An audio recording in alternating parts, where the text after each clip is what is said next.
애비랑 우리는 남남이야. 넌 우리 가족이고 죽은 네 애비는 네가 알아서 챙겨. 친정아빠 49제 끝나고 돌아온 집 부서진 도어락 앞에서 저는 그 자리에 얼어붙었습니다.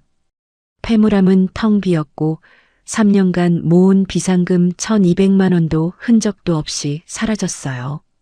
시어머니가 시누이랑 짜고 도어락 부수고 들어와 다 털어다가 푸켓 5성급 호텔로 여행 가버린 겁니다. 영상 들이밀었더니 적반하장으로 손가락질하며 던진 말이 바로 저거였어요. 아니 진짜 친정아빠 위패 앞에 향 올리고 온 며느리한테 할 말입니까? 근데 어쩌죠. 시댁 식구들은 그때까지도 몰랐어요. 제가 어떤 일을 하는 사람인지, 그리고 제 손에 뭐가 쥐어 있었는지요. 다음날 시댁이 풍비박산 난 이야기 지금 시작합니다. 평범한 화요일 오전 10시였어요. 저는 회사 재무팀 자리에 앉아 월말 결산 자료를 정리하고 있었죠. 엑셀 화면 속 숫자들을 한참 들여다보던 그때 책상 위에 올려둔 휴대폰이 요란하게 울렸습니다. 화면에 친정엄마라는 글자가 떠 있었어요. 여보세요, 엄마. 나 지금 결산 중이라 좀 이따. 수화기 너머에서 들려온 엄마의 목소리는 평소와 달랐어요. 지우야, 지우야.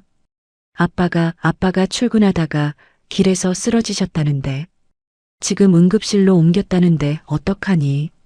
말끝이 떨리다 못해 잘게 부서지고 있었습니다. 저는 의자에서 벌떡 일어났어요. 엄마, 어느 병원이야? 어느 병원? 강남성모래. 지우야, 엄마 무서워. 저는 노트북도 그대로 둔 채 팀장 자리로 달려갔습니다. 팀장님, 죄송합니다. 친정아버지가 응급실에.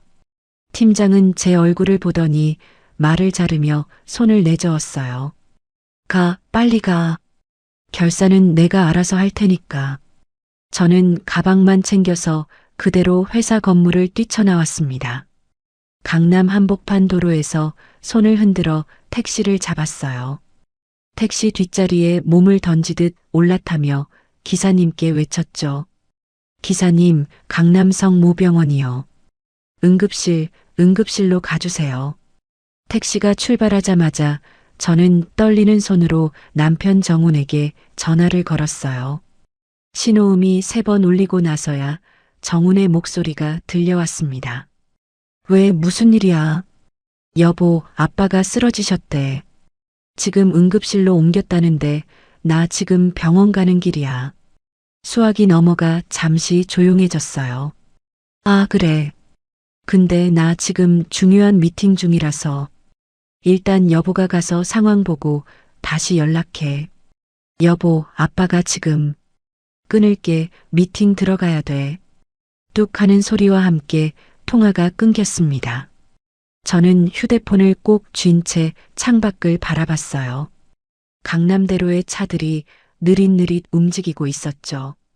가슴 한쪽이 묘하게 서늘해졌지만 지금은 아빠 생각뿐이었습니다. 택시가 병원 응급실 입구에 도착하자마자 저는 10,000원짜리 한 장을 던지듯 내밀고 뛰어내렸어요. 자동문이 열리는 그 짧은 순간이 그렇게 길게 느껴진 적이 없었습니다. 응급실 앞 복도에 들어선 순간 저는 그 자리에 멈춰 섰어요. 엄마가 차가운 복도 바닥에 무릎을 꿇고 앉아 두 손으로 얼굴을 가리고 있었거든요. 엄마. 저는 엄마에게 달려가 어깨를 붙잡았습니다. 엄마는 고개를 들지도 못한 채 작게 흐느끼고 있었어요. 그때 흰 가운을 입은 의사가 응급실 문을 열고 나왔습니다. 보호자분 되시나요? 저는 엄마를 부축한 채 일어섰어요. 네, 제가 따님입니다. 저희 아빠는요?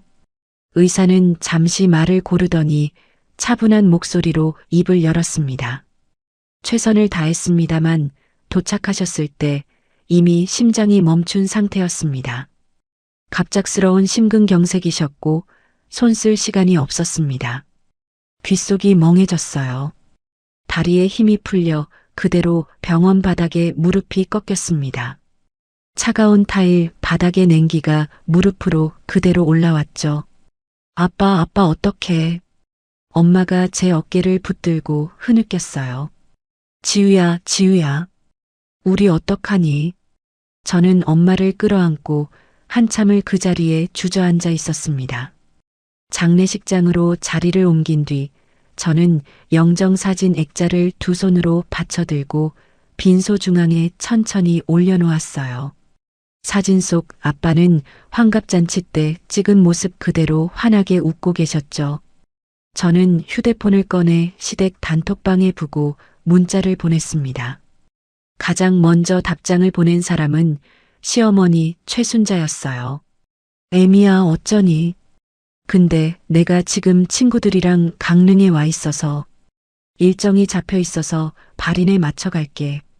저는 휴대폰 화면을 한참 들여다봤습니다. 다음으로 시아버지 박상호의 문자가 들어왔어요. 내가 지금 지방 거래처 출장이라 못 가겠고 조이금만 송금하마. 시누이 정민은 문자를 읽었다는 표시만 떴을 뿐 끝내 답이 없었습니다. 저는 휴대폰을 빈소 한쪽에 내려놓고 향로 앞에 섰어요. 향 한 자루를 집어들고 천천히 불을 붙였죠. 손이 떨려서 향 끝에 불씨가 한참을 흔들렸습니다. 첫째 날 저녁이 깊어갈 무렵 빈소 입구에서 익숙한 발소리가 들렸어요. 고개를 들어보니 정훈이 회색 회사 점퍼 차림 그대로 들어오고 있었습니다. 검은 정장도 검은 넥타이도 없는 그 모습에 저는 잠시 말을 잃었어요. 여보, 옷은? 정훈은 멋쩍은 듯 점퍼 자락을 매만지며 말했습니다. 퇴근하고 바로 오느라 갈아입을 시간이 없었어. 일단 절부터 할게. 정훈은 영정 앞에 어색하게 두 번 절을 올리고 일어섰어요. 조문객들 사이에서 어색한 침묵이 잠시 흘렀습니다. 저는 정훈의 팔을 끌고 빈소 한쪽 구석으로 데려갔어요. 여보, 오늘은 같이 빈소 지켜줘야 돼. 사람이 너무 없어.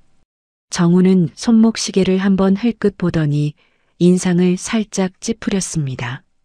근데 나 내일 아침에 중요한 프레젠테이션이 있어. 1시간만 있다가 가야 될 것 같은데. 저는 정훈의 얼굴을 멍하니 바라봤어요. 여보, 우리 아빠야. 우리 아빠 돌아가셨어. 알아, 아는데. 회사 일이 그래. 내일 끝나고 다시 올게. 정훈은 정확히 1시간 만에 자리에서 일어나 빈소를 빠져나갔습니다. 저는 그날 밤 새벽 4시까지 혼자 빈소를 지키며 들어오는 조문객들에게 일일이 고개를 숙였어요. 둘째 날 오후 3시쯤 빈소 입구에 시어머니 최순자가 나타났습니다. 검은 옷은커녕 베이지색 트렌치코트에 분홍빛 스카프까지 두른 채였어요. 애미야, 여행에서 돌아오는 길에 잠깐 들렀다. 시어머니는 영정 앞에 짧게 절을 올리고는 곧장 엄마 앞에 자리를 잡고 앉았어요. 사돈, 너무 상심 마세요. 사돈 양반이 아프지도 않고 깨끗하게 가셨으니 그래도 복은 있으시네. 엄마는 그 말을 듣고 천천히 고개를 들었습니다. 엄마의 입술이 살짝 떨렸지만 엄마는 아무 말도 하지 않았어요. 시어머니는 30분쯤 앉아 있다가 손목 시계를 들여다보며 일어섰습니다. 애미야, 어머니 먼저 간다. 짐도 풀어야 하고. 시어머니가 자리를 떠난 뒤 엄마는 빈소 한쪽 벽에 기대 앉아 한참을 말없이 계셨어요. 저는 엄마 곁에 가만히 앉아 엄마의 손등을 천천히 쓸어드렸습니다. 발인날 새벽 저는 정훈에게 전화를 걸었어요. 신호음이 한참 울리고 나서야 정훈이 잠긴 목소리로 받았습니다. 여보, 발인 시간 6시야. 운구할 사람이 모자라. 빨리 와줘. 알았어. 지금 일어났어. 바로 갈게. 정훈이 장례식장에 도착한 건 발인이 끝나고 화장터로 출발하기 직전이었어요. 저는 아무 말도 하지 못한 채 정훈을 한번 쳐다보고 웅구차에 올랐습니다. 화장터에서 아빠의 마지막을 지켜본 뒤 돌아오는 차 안에서 정훈이 운전대를 잡은 채 입을 열었어요. 여보, 회사가 진짜 바빠서 어쩔 수 없었어. 이해해줘. 저는 창밖만 바라봤습니다. 차창 너머로 봄볕이 따스하게 내리쬐고 있었지만 제 가슴 속에는 한겨울 바람만 불고 있었죠. 사무제를 지내고 난 다음 날 저는 회사에 전화를 걸어 사정을 설명했어요. 팀장님, 한 달만 휴직하고 싶습니다. 어머니 혼자 두기가 어려워서요. 팀장은 흔쾌히 승낙해 주었습니다. 저는 친정으로 거처를 옮겨 엄마와 함께 지내기 시작했어요. 매일 아침 저녁으로 아빠 위패 앞에 향을 올리고 엄마와 같이 밥상에 앉아 식사를 했죠. 49일이 흐르는 동안 저는 아빠의 옷가지와 책, 안경, 손때 묻은 만년필 같은 것들을 하나씩 정리했습니다. 보험금 청구 서류를 작성하고 아빠 명의의 통장과 자동차 명의 이전 서류도 챙겼어요.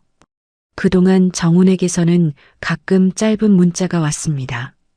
잘 지내? 어머니는 좀 어떠셔? 저는 짧게 답했어요. 잘 지내니까 걱정 마. 시댁 식구들로부터는 단 한 통의 위로 문자도 오지 않았습니다. 49제 당일 아침 저는 검은 한복으로 갈아입고 엄마와 함께 절로 향했어요. 스님의 독경 소리가 법당 안에 낮게 울려 퍼지는 동안 저는 두 손을 모은 채 아빠의 위패를 가만히 바라봤습니다. 천도제가 끝난 뒤 저는 엄마를 친정에 모셔다 드리고 짐을 챙겼어요. 엄마, 나 한 달 만에 우리 집 가봐. 정훈 씨도 혼자 있었으니 정리도 좀 해야 되고. 엄마는 제 손을 잡고 한참 동안 놓지 못했습니다. 지우야, 운전 조심해서 가. 응, 엄마. 도착하면 전화할게. 차에 시동을 걸고 친정 아파트 단지를 빠져나오는 그 순간 저는 가슴 한구석이 묘하게 서늘해지는 기분을 느꼈어요. 그게 무엇 때문인지는 그때까지 알지 못했습니다. 핸들을 잡은 손에 천천히 힘이 들어갔어요. 저녁 햇살이 차창 안으로 비스듬히 들어와 제 무릎 위에 길게 떨어지고 있었습니다. 저녁 8시가 조금 넘은 시각, 저는 아파트 지하 주차장에 차를 세우고 엘리베이터에 올랐어요. 엘리베이터 안거울에 비친 제 얼굴은 한 달 사이 살이 쏙 빠져 광대뼈가 도드라져 보였습니다. 15층 버튼이 켜지고 도착을 알리는 소리가 작게 울렸죠. 엘리베이터 문이 열리고 복도로 나선 그 순간 저는 그 자리에 얼어붙어 버렸어요. 우리 집 현관 앞 바닥에 검은색 도어락 본체가 통째로 굴러다니고 있었거든요. 문틀에는 도어락이 박혀있던 자리에 거친 흠집과 함께 구멍만 휑하니 뚫려 있었습니다. 이게 뭐야? 저는 가방끈을 꼭 쥔 채 한참 동안 그 자리에서 움직이지 못했어요. 심장이 쿵쿵 뛰기 시작했죠. 떨리는 손으로 현관문을 살짝 밀어보니 문이 그대로 열렸습니다. 신발장 앞에는 처음 보는 갈색 캐리어 2개가 활짝 펼쳐져 있었어요. 면세점 비닐 쇼핑백 6장이 거실 바닥에 아무렇게나 흩어져 있었고요. 식탁 위에는 와인잔 2개가 놓여 있었는데 잔 안쪽에는 붉은 와인 자국이 말라붙어 있었습니다. 누가 들어왔던 거야? 저는 신발도 제대로 벗지 못한 채 거실로 들어섰어요. 손에 든 가방이 툭 떨어졌지만 주울 정신도 없었죠. 곧장 안방으로 달려가 드레스룸 문을 열었습니다. 화장대 한쪽에 두었던 자개 패물함이 입을 떡 벌린 채 활짝 열려 있었어요. 저는 그 앞에 무릎을 꿇고 앉아 안을 들여다봤습니다. 엄마가 시집올 때 해주신 진주 목걸이가 있던 자리가 텅 비어 있었어요. 다이아몬드 반지를 넣어두었던 작은 벨벳 케이스도 열린 채 비어 있었고요. 아빠가 환갑 때 사주셨던 금두꺼비. 아빠, 손바닥만 한 그 금두꺼비를 넣어두었던 자리는 먼지만 동그랗게 자국이 남아 있었어요. 저는 떨리는 손으로 패물함을 더듬었습니다. 손가락 끝이 차갑게 식어가는 게 느껴졌죠. 자리에서 일어나 옷장 깊숙한 곳으로 손을 뻗었어요. 겨울 코트 안주머니에 숨겨두었던 비상금 봉투를 꺼냈습니다.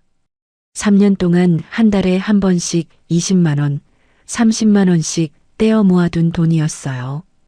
봉투를 손에 쥐는 순간 무게가 너무 가볍다는 걸 알았습니다. 봉투 안은 텅 비어 있었어요. 1200만 원, 1200만 원이다. 저는 그 자리에 주저앉았습니다. 빈 봉투를 손에 쥔 채 한참을 멍하니 옷장 앞만 바라보고 있었어요. 심장이 천천히 가라앉다 못해 가슴 한가운데가 텅 비어버린 느낌이었죠. 저는 휴대폰을 꺼내 112를 눌렀습니다. 통화 버튼을 누르려는 그 찰나 거실 식탁 쪽이 눈에 들어왔어요. 와인 잔 옆에 분홍빛 메모지 한 장이 놓여 있었습니다. 저는 자리에서 일어나 식탁 앞으로 천천히 걸어갔어요. 메모지를 집어든 순간 제 눈이 가늘게 떨렸습니다. 또박또박 눌러 쓴 글씨체가 너무도 익숙했거든요. 시어머니 최순자의 글씨였어요. 애미야, 어머니가 급하게 여행 자금이 필요해서 좀 빌려간다. 다녀와서 얘기하자. 저는 그 메모지를 손에 쥔 채 식탁 의자에 털썩 앉았습니다. 한 줄짜리 그 문장을 몇 번이나 다시 읽었는지 몰라요. 손이 부들부들 떨려서 메모지가 종이 끝부터 작게 흔들렸습니다. 그때 거실 천장 한쪽에 달아둔 작은 보안 카메라가 눈에 들어왔어요. 지난해 정훈이 출장을 자주 가던 시기에 혹시 모를 도둑을 대비해 설치해둔 거였죠. 저는 휴대폰 앱을 열어 지난 일주일치 녹화 영상을 불러왔습니다. 손가락이 떨려 화면을 한 번에 누르지 못했어요. 영상은 사흘 전 오후 2시부터 시작되고 있었습니다. 화면 속 현관문이 열리고 시어머니 최순자가 가장 먼저 들어오는 모습이 보였어요. 뒤이어 시누이 정미가 들어왔고 그 뒤로 작업복 차림의 열쇠 수리공으로 보이는 남자가 공구 가방을 들고 따라 들어왔습니다. 수리공은 도어락을 떼어내고 받은 봉투를 챙긴 뒤 곧장 자리를 떴어요. 화면 속 시어머니는 거실에 가방을 던지듯 내려놓더니 곧장 안방 쪽으로 사라졌습니다. 잠시 후 시어머니가 두 손에 자개 패물함을 통째로 들고 거실로 나오는 모습이 잡혔어요. 시어머니는 패물함을 식탁 위에 올려놓고 뚜껑을 열었습니다. 진주 목걸이를 꺼내 들고 거실 거울 앞에서 목에 대보더니 만족스러운 듯 어깨를 으쓱하는 장면까지 그대로 녹화되어 있었어요. 엄마, 이거 다이아 반지 봐. 며느리가 진짜 좋은 거 받았네. 영상 속에서 시누이 정미가 패물함을 들여다보며 들뜬 목소리로 외쳤습니다. 시누이는 다이아몬드 반지를 자기 손가락에 끼워 보더니 거실 한가운데서 빙글빙글 돌아보였어요. 엄마, 이거 내 손가락에 딱이야. 나 이거 가질래. 가져. 며느리가 가져온 거 다 우리 거야. 시어머니의 목소리에는 어떤 망설임도 없었습니다. 영상은 안방 옷장 쪽으로 카메라 각도를 비추진 못했지만 잠시 후 시누이가 비상금 봉투를 손에 든 채 거실로 뛰어나오는 장면이 잡혔어요. 엄마. 여기 현금이 한 다발이야. 시누이는 봉투를 식탁 위에 쏟듯 털어내고 손가락에 침을 묻혀가며 한 장씩 셌습니다. 100, 200, 300 엄마, 1200이야, 1200. 영상 속 시누이가 들뜬 손길로 손뼉을 쳤어요. 시어머니는 그 돈다발을 자기 명품 가방 안주머니에 차곡차곡 챙겨 넣었습니다. 정미야, 이 정도면 푸켓 호텔이고 뭐고 다 되겠다. 엄마, 5성급으로 잡았지. 며느리가 모아둔 거 이 정도면 충분하잖아. 충분하지. 그동안 우리한테 인색하게 굴더니 이렇게 숨겨놨었네. 시어머니는 와인 셀러에서 와인 한 병을 꺼내 식탁 위에 놓았어요. 화면 속 두 사람은 와인을 따라 마시며 누군가와 영상통화를 하기 시작했습니다. 여보세요. 우리 푸켓 가요. 5성급. 시어머니의 목소리가 들떠 있었어요. 저는 영상을 멈추고 휴대폰을 식탁 위에 내려놓았습니다. 한참 동안 식탁 위 와인 잔을 바라보고만 있었어요. 이 잔에 따라 마신 술이 바로 그 와인이었구나 하는 생각이 머릿속을 스쳤죠. 저는 떨리는 손으로 시어머니의 번호를 눌렀습니다. 신호음이 한 번, 두 번, 세 번 울렸어요. 다섯 번째 신호가 끝나갈 무렵 자동 응답으로 넘어갔습니다. 저는 다시 한 번 눌렀어요. 이번에는 신호음이 두 번 울리자마자 통화 종료음이 들렸습니다. 수신 거부. 저는 휴대폰 화면을 잠시 들여다보다가 손가락을 움직여 SNS 앱을 열었어요. 신우이 정미의 계정에 들어가는 순간 가장 위에 올라온 게시물이 눈에 들어왔습니다. 어제 날짜로 올라온 사진이었어요. 푸켓의 어느 해변 청록색 바다를 배경으로 시어머니와 시누이가 칵테일 잔을 들고 환하게 웃고 있는 모습. 게시물 글에는 이렇게 적혀 있었습니다. 엄마랑 우정여행, 5성급 풀빌라 강추. 저는 댓글창을 천천히 내려봤어요. 언니, 팔자 좋다. 며느리는 시댁에 잘하는데. 올케 덕분에 호강하시네요, 어머님. 이게 진짜 사위 잘 드리고 며느리 잘 만난 집안이지. 댓글마다 시누이 정미의 답글이 짧게 달려 있었습니다. 히읗히읗 그러게. 올케가 좀 잘해주긴 함. 저는 휴대폰을 식탁 위에 천천히 내려놓았어요. 거실 형광등 불빛이 와인잔 두 개에 비쳐 차갑게 반짝이고 있었습니다. 저는 식탁 의자에 앉은 채 거실 한가운데 펼쳐진 캐리어와 면세점 쇼핑백 더미를 한참 동안 바라봤어요. 지난 10년이 머릿속을 빠르게 스쳤습니다. 시어머니 환갑잔치 때 제가 다 준비했던 일, 시누이 결혼식 비용을 보태고도 인사 한마디 못 들었던 일, 시아버지 사업이 어렵다며 8천만 원을 빌려갔던 일, 그 모든 일들이 머릿속에서 한 장면씩 차례로 떠올랐어요. 저는 식탁 위에 분홍빛 메모지를 다시 한번 집어들었습니다. 좀 빌려간다. 그 5글자를 입속으로 작게 굴려봤어요. 손에 쥔 메모지가 천천히 구겨졌습니다. 저는 자리에서 일어나 현관 쪽으로 걸어갔어요. 부서진 도어락 자리의 구멍 사이로 복도 형광등 불빛이 길게 새어 들어오고 있었죠. 저는 그 빛을 한참 동안 바라보다가 천천히 휴대폰을 다시 집어들었습니다. 지문이 묻은 와인 잔 2개와 식탁 위 메모지, 부서진 도어락의 사진을 한 장씩 차분히 찍기 시작했어요. 손은 더 이상 떨리지 않았습니다. 다음 날 아침 6시, 저는 거의 잠을 자지 못한 채 식탁 의자에 앉아 있었어요. 밤새 사진과 영상을 분류해 클라우드에 따로 옮겨두는 작업을 마친 참이었죠. 창밖이 푸르스름하게 밝아올 무렵 저는 따뜻한 물 한 컵을 천천히 마셨습니다. 오전 11시쯤 시누이 정미의 SNS에 새로운 게시물이 올라왔어요. 인천공항 입국장 사진과 함께 짧은 글이 박혀 있었습니다. 이제 입국, 본가에서 가족 모임, 면세점 털어옴, 엄지를 치켜든 이모티콘이 글 끝에 여러 개 붙어 있었어요. 저는 휴대폰 화면을 한참 들여다보다가 자리에서 일어났습니다. 검은색 니트에 청바지로 갈아입고 가방 안에 영상이 든 휴대폰과 메모지 원본, 그리고 사진 출력본 한 묶음을 챙겨 넣었어요. 지하 주차장으로 내려가 차에 시동을 거는 동안 저는 단 한 번도 깊은 숨을 내쉬지 않았습니다.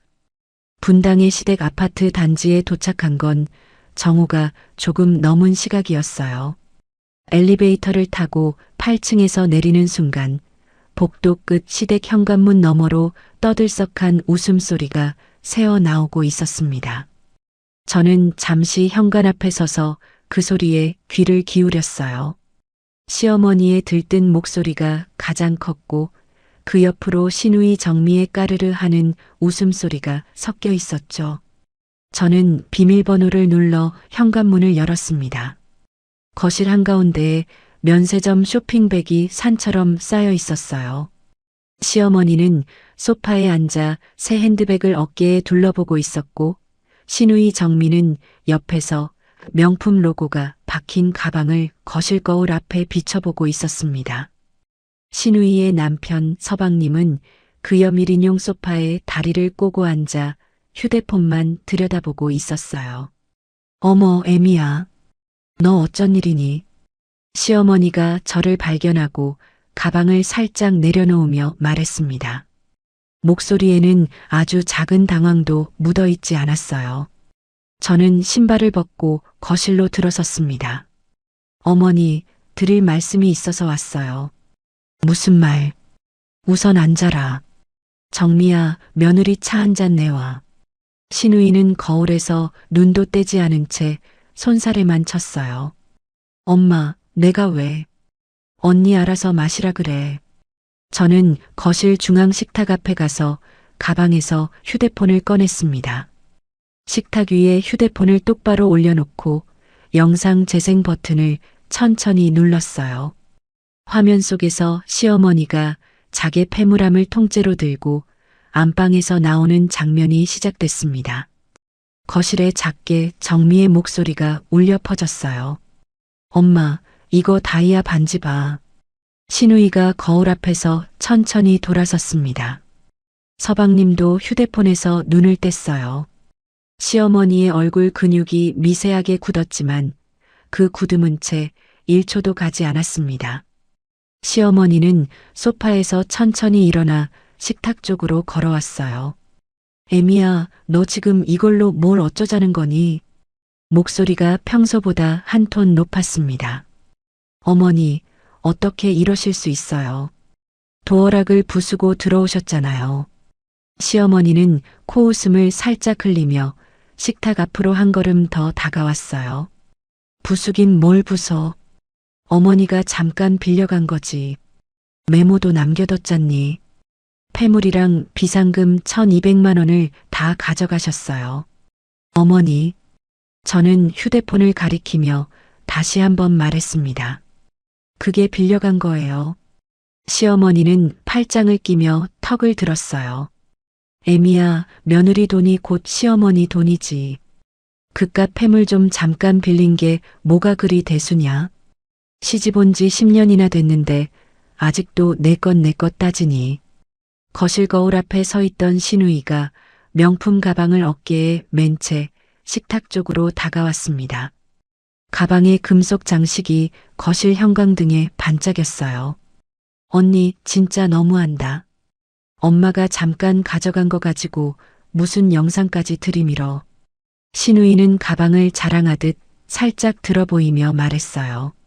언니가 그 정도 능력도 안 되면 우리 집안에 어떻게 들어왔겠어.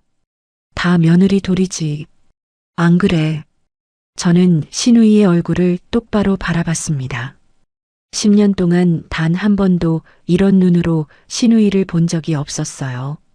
정미 씨, 그 가방 내 비상금으로 산 거예요. 시누이는 가방끈을 꼭 쥐며 입꼬리를 올렸습니다. 어머, 언니. 비상금이 뭐 따로 이름이 적혀 있었어. 우리 가족끼리 그러는 거 아니야. 서방님은 다리를 풀고 자리에서 일어났지만 저나 시누이 쪽으로 오지는 않았어요. 거실 베란다 창가로 슬그머니 걸어가 휴대폰만 들여다봤습니다. 저는 시어머니 쪽으로 시선을 돌렸어요. 어머니, 시아버님은요? 방에 계신다. 왜? 저는 안방 쪽을 향해 목소리를 높였습니다. 아버님, 잠깐 나와보세요. 어머니 얘기 좀 같이 들으셔야 할 것 같아요. 안방에서 짧은 헛기침 소리가 2번 들렸어요. 흠흠. 그게 전부였습니다. 시아버지 박상호는 방문을 열고 나오지 않았어요. 저는 안방문을 한참 동안 바라봤습니다. 10년 동안 늘 점잖은 척 어른답게 행세하던 그 모습이 지금 이 순간 닫힌 안방문 안쪽에서 헛기침 2번으로 끝났다는 사실이 머릿속에 천천히 박혔어요. 이 집안은 처음부터 한통속이었구나. 저는 가방에서 메모지를 꺼내 식탁 위에 펼쳐놓았습니다. 어머니, 이 메모지요. 어머니 글씨 맞으시죠? 맞다. 어쩌라고. 시어머니는 메모지를 흘끗 보고는 다시 고개를 들었어요. 그러더니 검지손가락을 들어 제 얼굴을 향해 천천히 가리켰습니다. 애미야, 잘 들어. 친정 아비도 죽었으니 이제 친정도 없는 거지. 우리가 내 가족이야. 죽은 내 애비는 네가 알아서 챙기고 우리한테 유난 떨지 마라. 거실 안 공기가 멈춘 듯 했어요. 시어머니의 목소리는 점점 더 커지고 있었습니다. 이제 친정 운운하지 마. 너한테 친정은 남이야. 알아들었니? 저는 그 손가락 끝을 한참 동안 바라봤어요. 손톱에 칠해진 분홍빛 매니큐어가 시댁 거실 형광등 아래에서 반들거리고 있었습니다. 바로 그때 시댁 현관문이 작게 삐걱 소리를 내며 열렸어요. 옆집에 사는 김여사 아주머니가 반찬통을 2손에 받쳐든 채 들어오는 중이었습니다. 사부인, 김치 좀 새로 담갔는데 어머. 김여사 아주머니는 거실 풍경을 보고 그 자리에 멈춰 섰어요. 시어머니의 손가락은 아직도 제 얼굴을 향해 있었습니다. 친정은 남이야.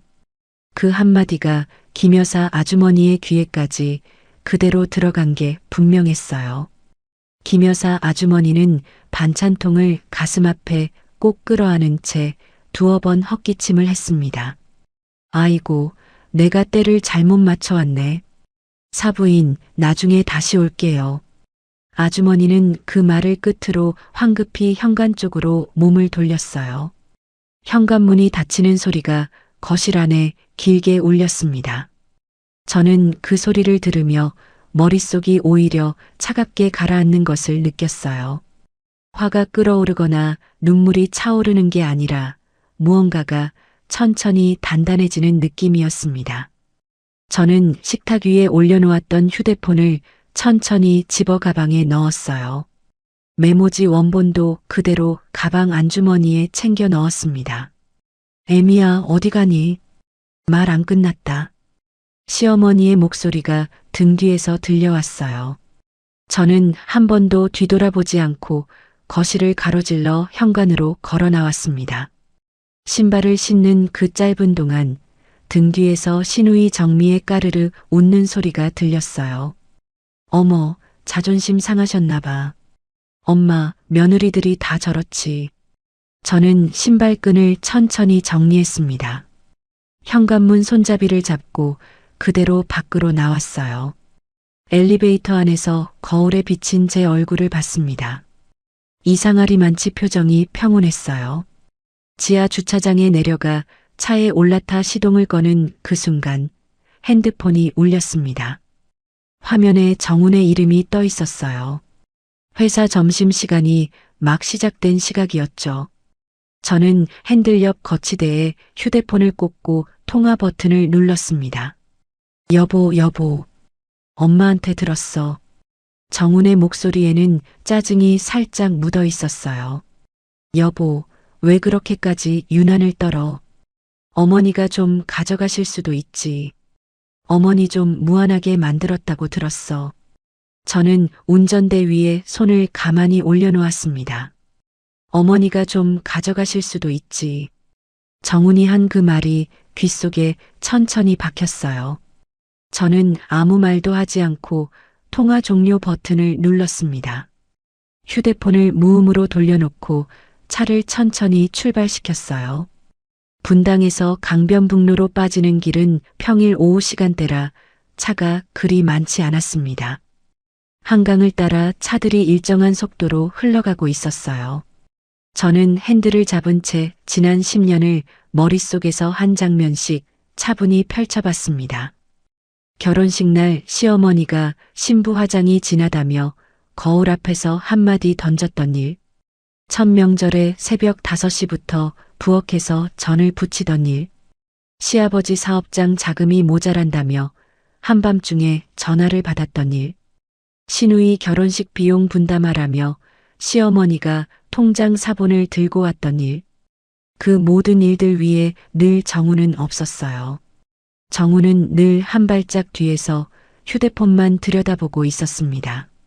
한강대교를 막 건너는 순간 제 가슴 속에서 무언가가 또렷하게 끊어지는 소리가 들렸어요. 뚝 하고 저는 핸들을 잡은 손에 천천히 힘을 풀었습니다. 다음에 해야 할 일들이 머릿속에 한 줄씩 또박또박 줄을 세우고 있었어요. 가장 먼저 떠오른 이름은 대학 동창 이수진이었습니다. 가사민사 전문 변호사 이수진. 저는 차창 너머로 흘러가는 한강의 푸른 물을 가만히 바라봤어요. 오후 햇살이 강물 위에 부서지듯 반짝이고 있었습니다. 집에 도착한 시각은 오후 3시였어요. 저는 거실 식탁 위에 가방 안에 모든 물건을 한 번에 쏟아냈습니다. 휴대폰, 메모지, 사진 출력본, 그리고 지난 10년간 모아둔 통장 사본, 묶음과 카드, 명세서 더미가 식탁 위에 펼쳐졌죠. 저는 식탁 의자에 자리를 잡고 앉아 노트 한 권과 검은 볼펜 한 자루를 손에 쥐었어요. 노트 첫 장에 또박또박 글씨를 적어 내려가기 시작했습니다. 시부모님 생활비, 시누이 결혼식 비용 분담, 시아버지 사업 운영자금, 시누이 부부 전세 보증금. 항목을 하나씩 적을 때마다 가슴이 묵직하게 가라앉았어요. 시부모님께 매달 200만 원씩 송금한 게 10년이었으니 그것만 2억 4천만 원이었습니다. 시누이 결혼식 때 보탠 게 3천만 원. 시아버지가 작년에 사업이 어렵다며 가져간 게 8천만 원. 시누이 부부 전세 보증금으로 빌려준 게 1억 원. 펜 끝에서 숫자들이 줄지어 늘어났습니다. 마지막 줄에 합계를 적는 순간 저는 펜을 잠시 내려놓았어요. 4억 5천만 원. 저는 그 숫자를 한참 동안 바라봤습니다. 지난 10년이 그 한 줄의 숫자 위에 차곡차곡 얹혀 있는 것 같았어요. 자정이 지나도록 저는 노트를 덮지 못했습니다.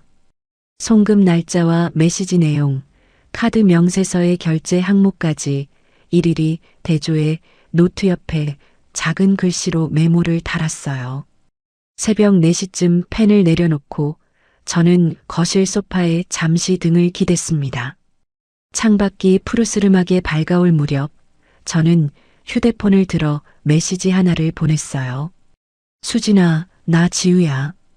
오늘 사무실에서 잠깐 볼 수 있을까? 급한 일이야. 답장은 30분쯤 뒤에 왔습니다. 오전 10시에 와. 시간 비워둘게.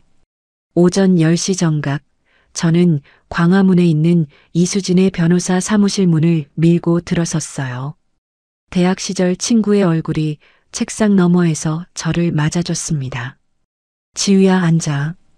이수진은 자리에서 일어나 직접 따뜻한 차 한 잔을 따라 주었어요. 저는 잔을 두 손으로 감싸 쥔 채 천천히 입을 열었습니다. 수진아, 아빠가 한 달 전에 돌아가셨어. 뭐? 이수진의 손이 잠시 멈췄어요. 심근경색이셨어. 그래서 한 달 휴직하고 친정엄마 곁에 있다가 49제 끝나고 집에 돌아갔는데 저는 가방에서 휴대폰을 꺼내 영상부터 보여주었습니다. 이수진은 영상이 재생되는 내내 입을 다물고 있었어요. 영상이 끝나자 이수진은 안경을 벗어 책상 위에 가만히 내려놓았습니다. 지우야, 이거 그냥 두면 안 돼. 알아. 그래서 너 찾아온 거잖아. 저는 노트를 꺼내 송금 내역 정리한 페이지를 펼쳐 보였어요. 이수진은 노트를 한 장씩 천천히 넘기며 손가락 끝으로 숫자들을 짚어 내려갔습니다. 지우야, 도어락 부수고 들어간 거. 이건 명백하게 남의 집에 함부로 들어간 거고 폐물이랑 현금 가져간 건 훔쳐간 거야. 두 가지 다 형사고소 가능해. 영상이 증거가 돼. 그것만 있는 게 아니야.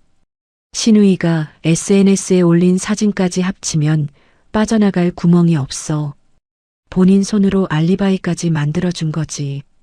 이수진은 안경을 다시 쓰고 노트를 한 번 더 들여다봤어요. 그리고 이 4억 5천. 이건 차용증이 없어도 송금 내역에 메시지까지 남아있으니까 돌려달라고 청구할 수 있어. 시간이 좀 걸리겠지만 가능해. 수진아, 나 어디서부터 시작해야 돼? 이수진은 노트를 덮고 제 눈을 똑바로 바라봤습니다. 지우야, 가장 먼저 할 일은 시댁으로 흘러들어가는 돈줄을 다 끊는 거야. 자동이체, 카드, 보증, 다 끊어. 그게 첫 번째야. 보증? 시아버님 사업장에 너 연대보증 들어가 있다 그랬지. 그것도 빼. 저는 노트를 가방에 다시 챙겨 넣으며 고개를 끄덕였어요. 형사 고소장이랑 민사 청구 서류는 내가 일주일 안에 정리해서 가져갈게. 너는 오늘 안에 돈 흐름부터 막아. 고마워, 수진아. 고맙긴. 친구잖아. 지우야. 이수진이 자리에서 일어나 제 어깨에 손을 가만히 얹었습니다. 법은 참는 사람을 보호해주지 않아. 너 이제 참지 마. 저는 짧게 고개를 끄덕이고 사무실을 나섰어요. 엘리베이터를 타고 1층으로 내려오는 동안 손가락 끝이 미세하게 떨렸지만 그 떨림은 두려움 때문이 아니었습니다. 정오가 조금 넘은 시각, 저는 곧장 주거래 은행 본점에 도착했어요. 번호표를 뽑고 자리에 앉아 기다리는 동안 저는 휴대폰으로 자동이체 목록을 한 번 더 확인했습니다. 시부모 생활비 200만 원, 시아버지 사업장 임대료 350만 원, 신우이 부부 관리비 18만 원. 매달 빠져나가던 그 항목들을 손가락으로 한 번씩 짚어봤어요. 번호가 호명되자 저는 창구 앞에 자리를 잡고 앉았습니다. 안녕하세요. 자동이체 다 해지하려고요. 은행 직원이 제 얼굴을 잠시 바라봤어요. 전부 다요, 고객님. 네, 3건 전부 다요. 직원은 모니터에 제 정보를 띄우고 자동이체 내역을 화면에 펼쳐 보였습니다. 고객님, 이 3건 모두 정기 송금이신데 한 번에 다 해지하시는 거 맞으시죠? 네, 맞아요. 지금 바로 해지해 주세요. 손가락 끝이 키보드 위에서 빠르게 움직였어요. 해지 처리가 끝났다는 안내 문구가 화면에 떴고 저는 영수증을 받아 가방에 챙겨 넣었습니다. 은행 문을 나서며 휴대폰을 들어 카드사 고객센터로 전화를 걸었어요. 네, 가족카드 2장 분실 신고하려고요. 고객님, 본인 확인 절차 진행하겠습니다. 상담원의 안내에 따라 주민번호와 비밀번호를 차근차근 입력했습니다. 시어머니, 신우이 명의로 사용 중인 가족카드 2장 모두 정지해 주세요. 네, 고객님. 2장 모두 정지 처리 완료되었습니다. 사용 즉시 결제 거절됩니다. 저는 통화를 끊고 잠시 길가에 서서 깊은 숨을 한번 들이마셨어요. 봄볕이 따뜻하게 어깨 위에 내려앉았습니다. 오후 2시쯤 저는 다시 이수진에게 전화를 걸었어요. 수진아, 자동이체랑 카드 다 끊었어. 시아버지한테 8천만 원 돌려달라는 내용 증명도 보내줘. 오늘 오후에 바로 발송할게. 그리고 보증해지 신청도 오늘 안에 끝내. 응, 지금 그쪽 은행으로 가는 길이야. 저는 시아버지 사업장 거래 은행 지점에 도착해 보증해지 신청서를 작성했습니다. 담당 직원은 서류를 한참 검토하더니 안경 너머로 저를 바라봤어요. 고객님, 보증해지는 신청 접수는 가능하지만 채무자 측에 통보가 들어가고 대체 보증인이나 추가 담보를 마련하셔야 합니다. 한 달 정도 시간을 드리고요. 네, 알고 있어요. 채무자한테 정식으로 통보해 주세요. 저는 신청서에 또박또박 서명을 했습니다. 직원이 서류를 받아들고 모니터를 향해 돌아앉는 순간 저는 그제야 가방을 어깨에 다시 둘러맸어요. 은행 문을 나오는데 오후 햇살이 길게 늘어진 그림자 위로 부드럽게 떨어졌습니다. 저는 잠시 그 자리에 서서 하늘을 한번 올려다봤어요.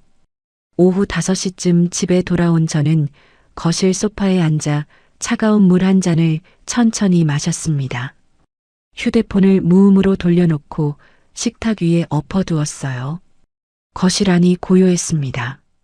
지난 한 달 동안 친정아빠를 잃은 슬픔 속에서 단 한 번도 느껴보지 못한 고요함이었어요. 저는 소파 등받이에 천천히 등을 기대고 천장을 바라봤습니다. 가슴 한가운데가 묘하게 시원했어요. 그때 식탁 위 휴대폰 화면이 한번 깜빡였습니다. 진동이 울리지 않았는데도 어쩐 일인지 그 작은 불빛이 눈에 들어왔어요. 저는 자리에서 일어나 휴대폰을 집어들었습니다. 친정엄마의 이름이 화면에 떠 있었어요. 엄마, 지우야, 밥은 먹었니? 엄마의 목소리는 평소와 다름없이 따뜻했습니다. 저는 한참 동안 아무 말도 하지 못했어요. 지우야, 엄마, 나 사실은. 저는 거실 한가운데 서서 천천히 입을 열었습니다. 49제 끝나고 집에 돌아와 마주한 풍경부터 시댁 거실에서 들었던 그 말, 그리고 오늘 변호사 사무실과 은행을 다녀온 일까지 엄마는 중간에 한 번도 말을 끊지 않았어요. 수화기 너머에서 엄마의 숨소리만 작게 들렸습니다. 제가 말을 다 마치고 잠시 입을 다물자 엄마는 한참 동안 말이 없었어요. 저는 휴대폰을 귀에 댄 채 식탁 모서리를 손끝으로 천천히 쓸었습니다. 지우야, 엄마가 마침내 입을 열었어요. 엄마가 그동안 너한테 미안한 거 많다. 엄마, 그게 무슨 말이야? 네가 시집가서 그렇게 고생하는 거 알면서도 엄마는 내 결혼 깨질까봐 아무 말도 못했다. 미안하다, 지우야. 저는 입술을 꾹 깨물었습니다. 엄마, 아니야. 엄마가 왜 미안해. 이제 지우야, 너 자신을 위해서 살아라. 내 아빠도 그걸 가장 바라셨을 거야. 엄마의 목소리는 떨렸지만 또렷했어요. 저는 휴대폰을 든 채 거실 바닥에 천천히 주저앉았습니다. 지난 한 달 동안 단 한 번도 흘리지 못했던 눈물이 그제야 뜨겁게 차올랐어요. 엄마, 울어라, 지우야. 엄마 듣고 있으니까 마음껏 울어. 저는 두 손으로 얼굴을 가린 채 한참을 흐느꼈습니다. 거실 창 너머로 노을빛이 길게 들어와 제 어깨 위에 부드럽게 내려앉고 있었어요. 다음 날 오전 11시, 저는 집에서 노트북을 펼쳐놓고 회사 업무 메일을 정리하고 있었어요.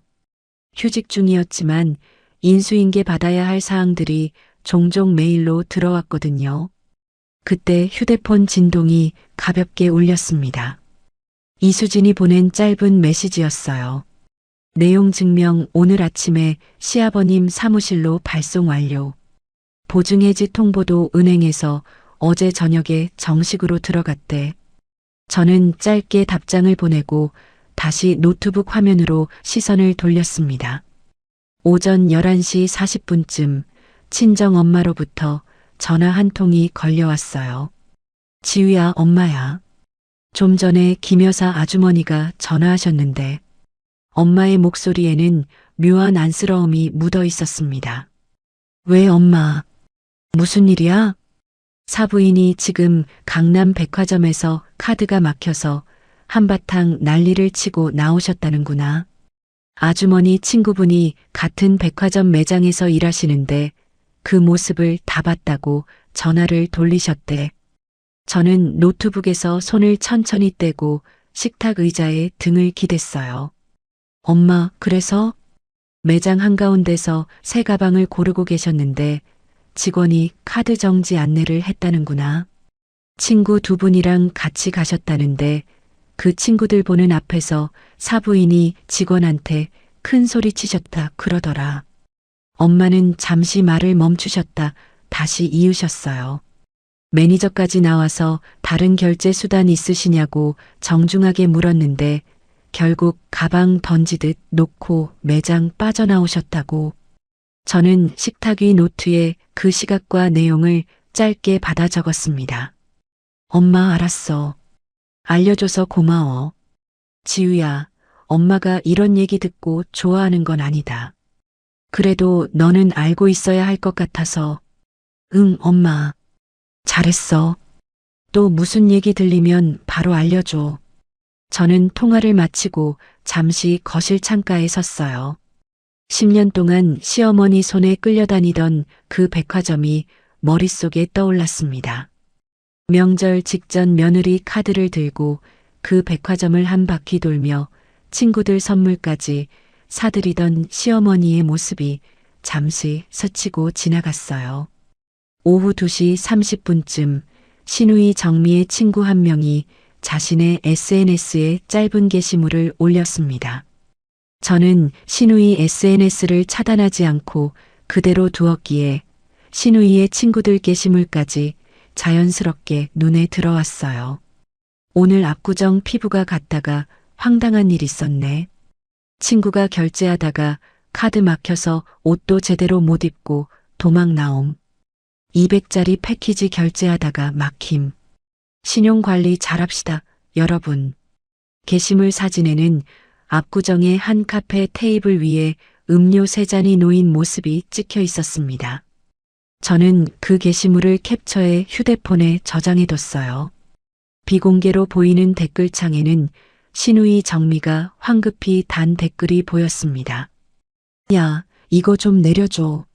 사람들 다 알아본다. 친구의 답은 짧았어요. 미안, 캡처 이미 좀 돌아다닐 듯. 저는 휴대폰을 식탁 위에 천천히 내려놓았습니다. 지난 10년간 시누이의 카드 결제가 막힌 적은 단 한 번도 없었어요. 같은 시각 시아버지 박상호의 사업장 사무실로 거래은행에서 등기 우편 한 통이 도착했다고 했습니다. 이 소식은 그날 밤 박 과장으로부터 직접 전해 들었어요. 박 과장의 이름이 제 휴대폰에 처음 뜬 것은 그날 밤 9시였습니다. 저는 명절 때 시아버지 사업장에 인사차 들렀던 자리에서 박 과장과 명함을 주고받은 적이 있었어요. 그때 박 과장이 사모님께서 회사 사정을 워낙 자세히 챙기시니 혹시 급한 일 있으시면 직접 연락 주셔도 됩니다라며 정중히 명함을 건넸던 기억이 떠올랐습니다. 저는 그 명함을 따로 보관해 두고 있었지만 그동안 박 과장에게 먼저 전화를 건 적은 한 번도 없었어요. 휴대폰 화면에 처음 보는 번호가 떴을 때 저는 잠시 망설이다 통화 버튼을 눌렀습니다. 여보세요? 저 사모님. 죄송합니다. 늦은 시간에. 저 박 과장입니다. 시아버님 사무실에서 일하는. 저는 식탁 의자에 자세를 고쳐 앉았어요. 네, 과장님. 안녕하세요. 명함 주신 거 기억하고 있어요. 박 과장은 짧게 헛기침을 한 번 했습니다. 사모님, 제가 사실 오래전부터 한번 말씀드리고 싶었던 게 있어서요. 오늘 사장님 사무실에 등기 한 통 들어왔는데 그거 보고 마음을 굳혔습니다. 어떤 등기예요, 과장님? 거래은행에서 연대보증인 변경 통보 들어왔습니다. 대체 보증인 마련 못하시면 한 달 안에 대출금 회수 들어간다는 내용이고요. 박 과장의 목소리는 차분했지만 단호했어요. 사장님이 그거 보시고 의자에 그대로 주저앉으셨습니다. 1시간을 사무실 책상 앞에서 안 움직이시더라고요. 저는 한참 동안 아무 말도 하지 못했습니다. 박상호라는 사람의 그 모습이 머릿속에 잠시 떠올랐다 흩어졌어요. 과장님, 그래서 마음을 굳히셨다는 건 어떤 말씀이세요? 박 과장은 잠시 숨을 골랐습니다. 사모님, 사실 사장님이 그동안 회사를 거의 사모님 돈으로 굴려오셨다는 거 직원들도 다 알고 있었습니다. 저는 식탁 위 보리찻잔을 두 손으로 감싸 쥐었어요. 사모님께서 작년에 빌려주신 8천. 그거 회사 운영자금으로 들어온 게 아닙니다. 절반은 사장님 개인 카드 결제 돌려막기에 들어갔고 나머지는 사모님 골프 회원권이랑 정미아 씨 가방값으로 빠져나갔어요. 저는 잠시 눈을 감았습니다. 제가 회계 장부 정리하면서 영수증이고 카드 명세서고 다 봤거든요. 사장님 모르시는 사이에 저도 사본 좀 챙겨뒀습니다. 과장님, 네, 사모님. 저는 식탁 모서리에 손가락을 가만히 올려놓았어요. 과장님, 이 통화 제가 녹음하고 있어도 될까요? 변호사한테 전달하려고요. 박 과장은 잠시 침묵하더니 한결 낮아진 목소리로 답했습니다. 네, 사모님. 그러시라고 제가 전화드린 겁니다. 저도 이번 달 월급이 또 밀렸어요. 2달째입니다. 2달째요? 네. 다른 직원들 사정도 마찬가지고요. 저도 더 이상 가만히 있을 수가 없어서요. 노동청에 진정서 넣을 준비도 하고 있습니다. 저는 식탁 위 노트를 펼쳐 박 과장이 말한 내용을 빠르게 받아 적었어요. 과장님, 정말 감사해요. 자료 좀 정리해서 보내주실 수 있으세요? 네, 메일로 정리해서 내일 오전 중에 보내드리겠습니다. 박 과장은 통화 끝자락에 한 가지를 더 덧붙였습니다. 사모님, 이건 그냥 참고로 말씀드리는 건데요. 정미아 씨 부부 사시는 동에 저희 처제가 같이 살거든요. 오늘 오후에 서방님이 우편함 앞에서 한참 서 계셨다고 하더라고요. 손에 종이 2장 들고 꼼짝도 안 하셨다고. 관리비 미납 통지서요? 네, 그런 것 같다고 하더라고요. 2달치 밀렸다는 봉투였대요. 저는 짧게 인사를 건네고 통화를 마쳤어요. 녹음 파일을 클라우드에 따로 저장하고 이수진에게 짧은 메시지를 남겼습니다. 수진아, 내일 오전에 잠깐 통화 좀 하자. 새로운 자료 들어왔어. 답장은 곧장 왔어요. 오케이. 9시 30분 콜. 저는 휴대폰을 식탁 위에 가만히 내려놓았습니다. 저녁 7시쯤 우리 집 현관 앞에서 도어락 비밀번호 누르는 소리가 짧게 들려왔어요. 삑삑삑. 오류음이 짧게 났습니다. 다시 한번 비밀번호 누르는 소리. 또 오류음. 저는 거실 소파에서 일어나 인터폰 화면 앞에 섰어요. 화면 속에는 정훈이 회사 가방을 어깨에 맨 채 현관 앞에 서 있었습니다. 정훈은 도어락 화면을 한참 들여다보더니 고개를 들어 인터폰 카메라를 똑바로 쳐다봤어요. 여보 있어? 문 좀 열어줘. 저는 인터폰 버튼을 누르지 않았습니다. 정훈은 잠시 머뭇거리다 다시 비밀번호를 눌렀어요. 또 오류음. 여보, 비밀번호 바꿨어? 안에 있는 거 알아. 좀 열어줘. 저는 인터폰 화면 속 정훈의 얼굴을 가만히 바라봤습니다. 정훈은 가방을 발 옆에 내려놓고 휴대폰을 꺼내 들었어요. 잠시 후 제 휴대폰이 진동했습니다. 저는 통화 버튼을 누르지 않고 휴대폰을 잠시 들여다봤어요. 화면 속 정훈의 이름이 계속 깜빡였습니다. 벨소리가 끊기자 저는 휴대폰을 들어 짧은 문자 하나를 보냈어요.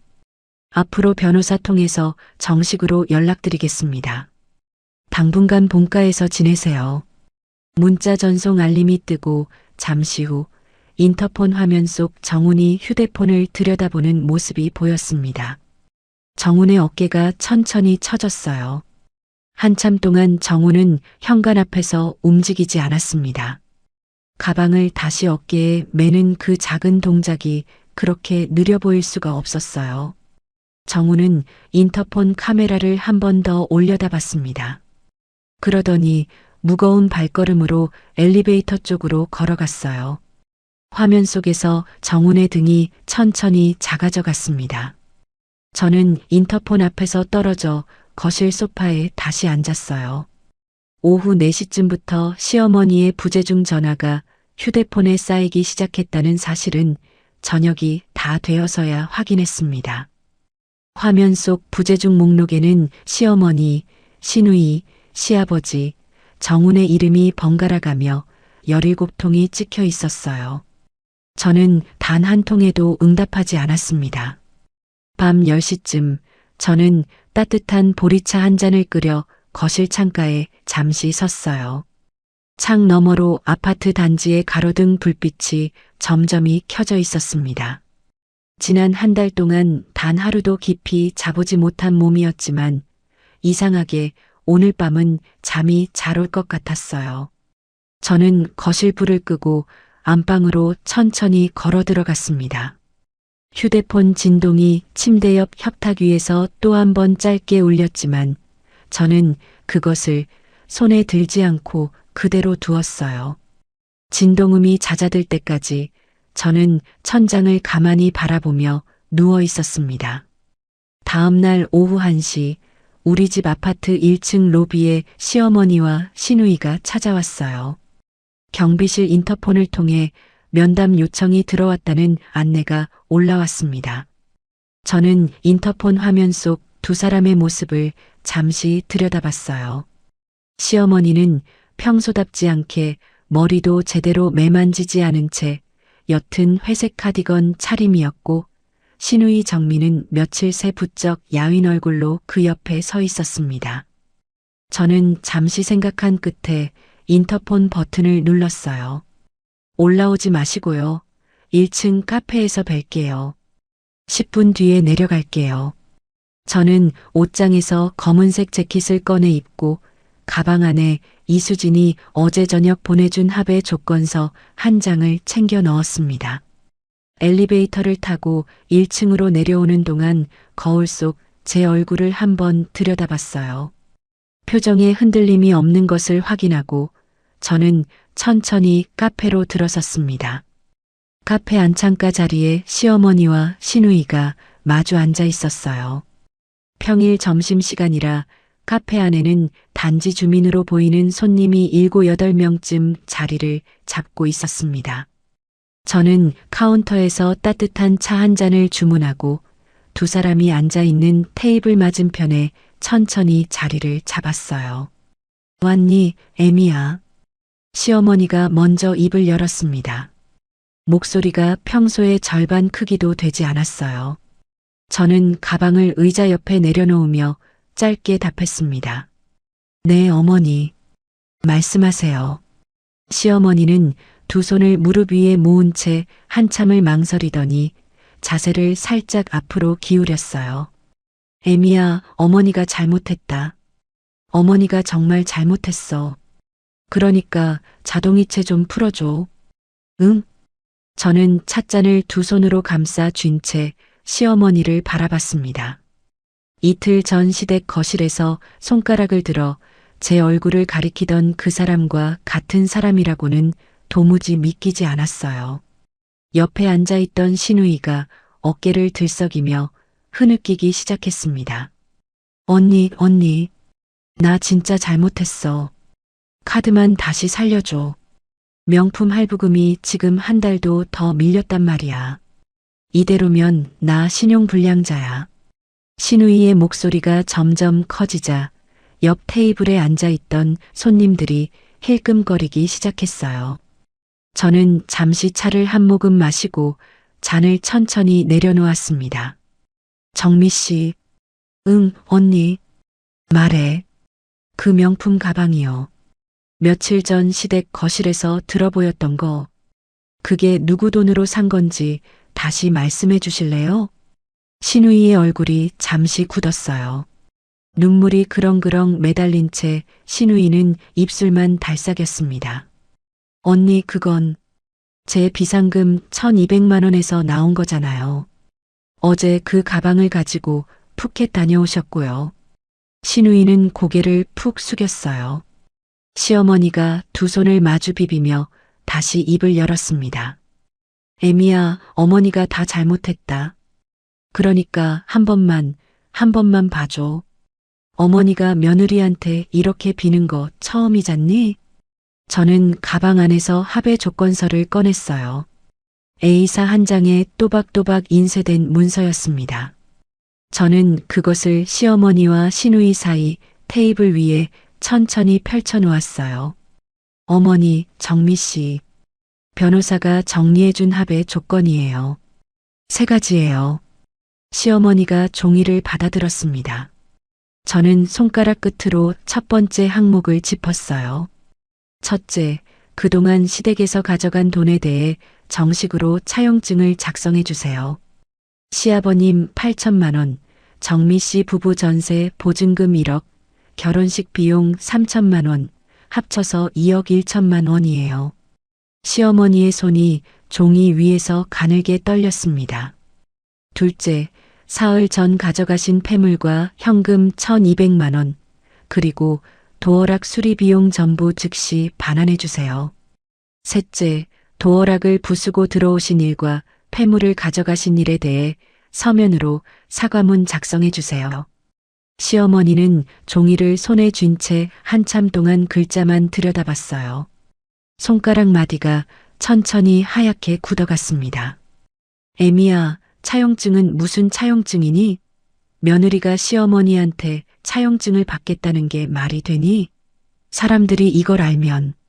시어머니의 목소리가 다시 한 톤 올라가는 그 순간 옆 테이블의 손님 2명이 노골적으로 이쪽을 쳐다봤어요. 시어머니는 그 시선을 느낀 듯 입을 다물었습니다. 저는 찻잔을 천천히 두 손으로 다시 감싸 쥐었어요. 어머니, 이 조건 그대로 받으시거나 변호사 통해서 정식으로 진행하시거나 둘 중에 하나예요. 시누이가 고개를 들고 시어머니의 옷자락을 잡아당겼습니다. 엄마, 그냥 하자. 그냥 사인하자. 나 카드 한 달만 더 막히면 진짜 답이 없어. 시어머니는 시누이의 손을 거칠게 뿌리쳤어요. 정미야, 너는 좀 가만히 있어. 저는 자리에서 일어났습니다. 오늘 안에 답 못 주시면 내일 오전에 변호사가 정식 절차 들어갈 거예요. 두 분 천천히 생각해 보세요.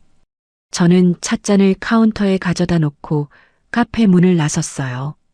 등 뒤로 시누이가 흐느끼는 소리가 작게 들렸지만 저는 한 번도 돌아보지 않았습니다. 그 시각 시아버지 박상호의 사업장에서는 또 다른 일이 벌어지고 있었어요. 박 과장이 그날 저녁 늦게 다시 전화를 걸어 알려준 내용에 따르면 그날 오전부터 직원들 사이에서 회사 자금 유용 문제가 공공연하게 거론되기 시작했다고 합니다. 월급이 2달째 밀린 직원들이 한 명씩 박 과장 자리에 모여들었고 결국 박 과장이 그날 오후 노동청 홈페이지에서 임금체불 진정서 양식을 출력했다고 했어요. 사모님, 저 오늘 진정서 정식으로 접수했습니다. 박 과장의 목소리는 차분했지만 단호했습니다. 네, 과장님. 고생 많으셨어요. 제가 사장님께 의리를 지키려고 그동안 참아왔는데 직원들 가정도 있고요. 더는 안 되겠더라고요. 저는 짧게 인사를 건네고 통화를 마쳤어요. 같은 날 저녁 7시 이수진의 사무실에서 정훈과 마주 앉았습니다. 이수진은 저와 정훈 사이에 자료 봉투 하나를 천천히 내려놓았어요. 봉투 안에는 지난 10년간의 송금 내역, 시아버지가 가져간 8천만 원의 사용 내역, 도어락 영상의 캡처 사진, 그리고 박 과장이 보낸 회계 자료가 정리되어 있었습니다. 정훈 씨, 이게 그동안 처가 자금이 시댁으로 흘러들어간 전체 내역입니다. 이수진의 목소리는 변호사답게 사무적이었어요. 정훈은 자료를 한 장씩 천천히 넘겼습니다. 페이지가 넘어갈 때마다 정훈의 얼굴이 한 번씩 흠찍 굳어갔어요. 저는 그 모습을 맞은편에서 가만히 바라봤습니다. 10년을 함께 살았지만 이렇게 정훈의 얼굴을 차분히 들여다본 적은 처음이었어요. 정우는 마지막 장까지 다 본 뒤 자료를 책상 위에 가만히 내려놓았습니다. 한참을 천장만 올려다보더니 정우는 두 손으로 얼굴을 한번 쓸어내렸어요. 여보, 나는 진짜 몰랐어. 어머니가 가끔 손 벌리신다는 건 알았어도 이 정도일 줄은 진짜 몰랐어. 저는 아무 말도 하지 않았습니다. 여보, 미안해. 진짜 미안해. 정우는 고개를 숙인 채 손등으로 눈가를 한번 훔쳤어요. 내가 그동안 진짜 멍청하게 살았어. 어머니 말씀이면 다 그러려니 했고, 여보가 하는 일은 다 당연한 줄 알았어. 여보, 한 번만 다시 생각해줘. 저는 책상 위에 놓인 자료를 손끝으로 천천히 가지런히 정리했습니다. 10년 동안 단 한 번도 듣지 못한 사과였어요. 그 사과가 지금 이 자리에서 나왔다는 사실에 가슴 한쪽이 잠시 시큰해진 것도 사실이었습니다. 하지만 그 사과는 너무 늦었어요. 정훈 씨, 저는 처음으로 정훈을 그렇게 불렀어요. 여보라는 호칭이 입에서 더 이상 나오지 않았습니다. 우리 협의 이혼해요. 위자료랑 재산 분할은 변호사 통해서 정리할게요.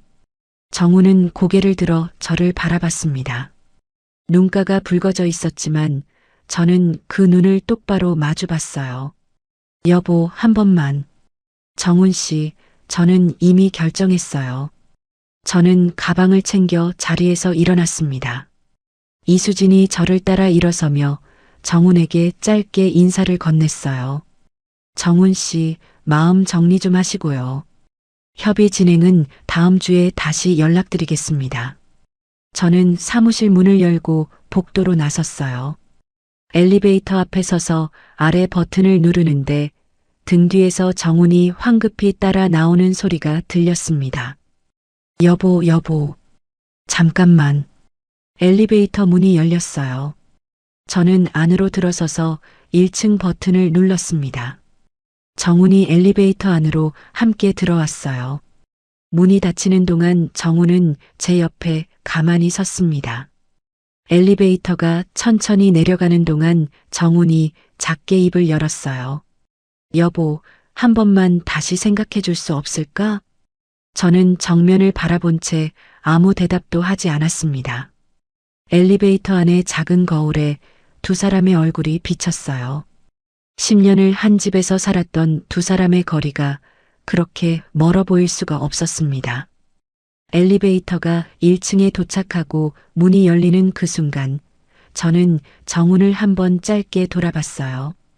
정훈 씨, 어머님 잘 보살펴 드리세요. 이제 정훈 씨가 하셔야 할 일이에요. 저는 그 말만 남기고 로비를 가로질러 건물 밖으로 걸어 나왔습니다. 밤 공기가 차가웠지만 가슴 안쪽은 이상하리만치 따뜻했어요. 저는 길가에 잠시 멈춰서서 휴대폰을 꺼내 친정엄마에게 전화를 걸었습니다. 엄마, 나 지금 집에 가는 길이야. 내일 친정 갈게. 그래, 지우야. 조심해서 와.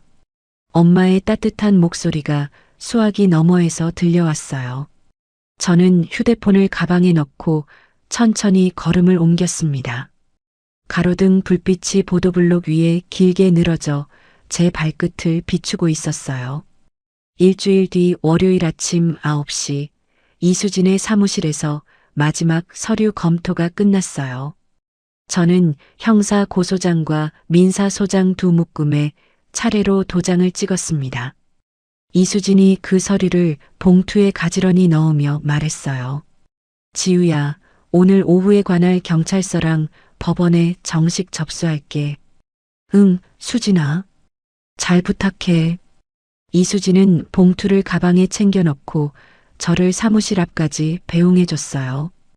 엘리베이터를 기다리는 동안 이수진이 제 어깨를 가볍게 토닥였습니다. 지우야, 이제 진짜 시작이야. 마음 단단히 먹어. 응, 알아. 너 덕분에 여기까지 왔어. 엘리베이터 문이 열리고 저는 이수진에게 짧게 손을 흔든 뒤 안으로 들어섰어요.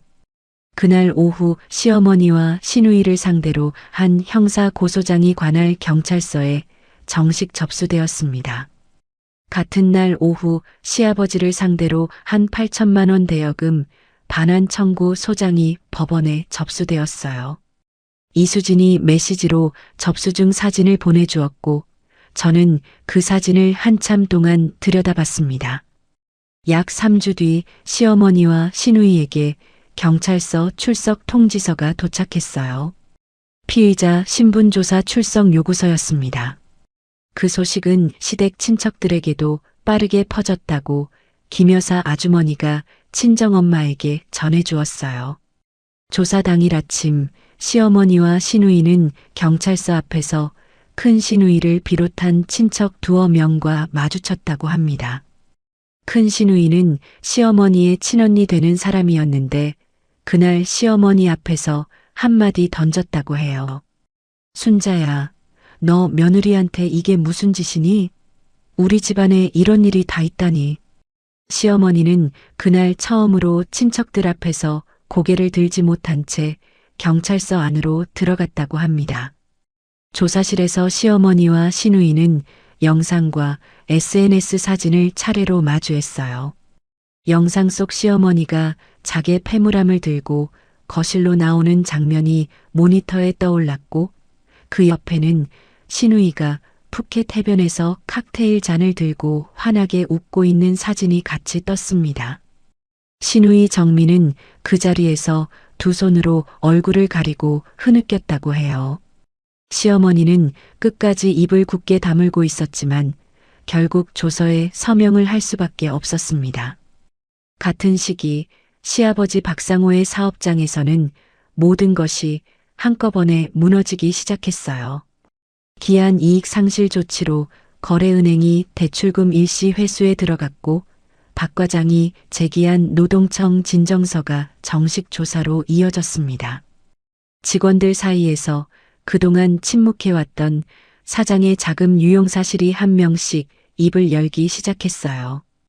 회계 사보는 박 과장이 이미 노동청 조사관에게 다 넘긴 상태였습니다. 박 과장이 어느 날 저녁 저에게 전화로 마지막 소식을 전해주었어요. 사모님, 오늘 사장님이 사무실 정리하셨습니다.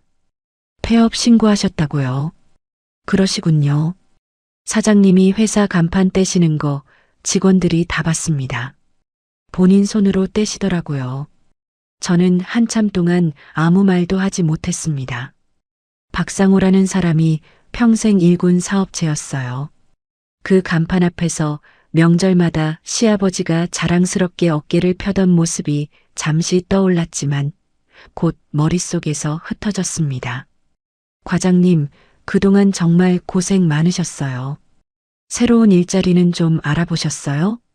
네, 거래처 한 군데서 자리 알아봐 주신다고 하셔서요. 사모님, 정말 감사했습니다.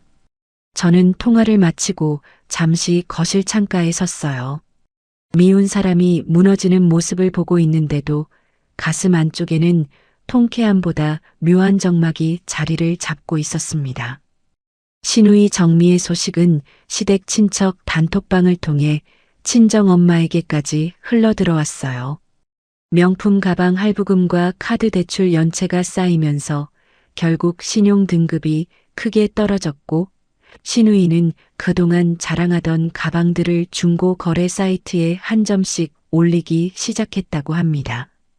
원래 가격의 절반도 못 받고 하나씩 팔려나갔다고 해요. 서방님은 시누이 집의 우편함에 미납 통지서가 쌓이기 시작한 그 무렵부터 짐을 챙기기 시작했다고 합니다. 어느 날 새벽 캐리어 2개를 끌고 본가로 떠나는 모습을 단지 경비원이 봤다고 해요. 시누이가 현관 앞에서 매달리며 울었지만 서방님은 한 번도 돌아보지 않았다고 합니다. 저는 그 소식을 친정 엄마로부터 전해 듣고 잠시 휴대폰을 가만히 내려놓았어요. 처음부터 시댁의 풍요로움만 보고 들어왔던 사람이라는 사실은 시누이 자신도 알고 있었을지 모릅니다. 그 시각 저는 한 달 휴직을 마치고 회사로 복귀했어요. 복귀 첫날 아침 팀장이 회의실로 저를 불렀습니다. 지우 차장, 그동안 고생 많았어. 자리 비운 동안 결산은 김 대리가 잘 처리했고, 이제 다시 자리 잡고 일하면 돼. 감사합니다, 팀장님. 자리에 돌아와 노트북을 켜는데 옆자리 동료가 따뜻한 커피 한 잔을 책상 위에 가만히 올려주었어요. 차장님, 오랜만이세요. 저희 다 차장님 기다렸어요. 저는 잠시 그 종이컵을 두 손으로 감싸쥐었습니다. 지난 2달 동안 한 번도 듣지 못한 종류의 위로였어요. 협의 이혼 절차는 의외로 빠르게 진행되었어요. 정우는 모든 귀책 사유를 인정했고 위자료와 재산분할 협의서에 한 번의 망설임도 없이 서명을 했습니다. 이수진이 마지막 협의서 사본을 들고 사무실에서 저를 마주 앉았어요. 지우야, 가정법원 의사확인 절차만 남았어. 다음 주 수요일 오전 10시야. 응, 알겠어. 지우야, 이제 정말 끝나는 거야. 저는 협의서 마지막 장에 서명을 한 뒤 펜을 천천히 내려놓았습니다. 10년이라는 시간이 종이 한 장 위에 가지런히 정리되어 있었어요. 수요일 오전 10시 가정법원 의사확인실에서 저와 정우는 마지막으로 마주 앉았습니다. 판사가 두 사람의 의사를 차례로 확인했어요. 두 분 모두 협의 이혼에 동의하시는 게 맞으시죠? 네, 동의합니다. 저는 또박또박 답했어요. 정훈도 짧게 답했습니다. 네, 동의합니다. 판사가 서류에 도장을 찍는 그 짧은 순간 저는 정훈을 한번 곁눈으로 바라봤어요. 정훈의 어깨가 살짝 떨리고 있었지만 저는 더 이상 그 떨림에 마음이 흔들리지 않았습니다. 의사확인 절차가 끝나고 법원 복도로 나오는 길, 정훈이 제 뒤를 따라 걸어왔어요. 법원 정문 앞에 다다랐을 무렵 정훈이 조심스럽게 입을 열었습니다. 지우야. 저는 잠시 멈춰서서 정훈을 돌아봤어요. 10년 만에 정훈이 제 이름을 부르는 소리였습니다. 지우야, 마지막으로 한 가지만 부탁이 있어. 장인어른 산소에 한 번만 인사드리고 싶어. 그래도 10년을 사위로 살았는데.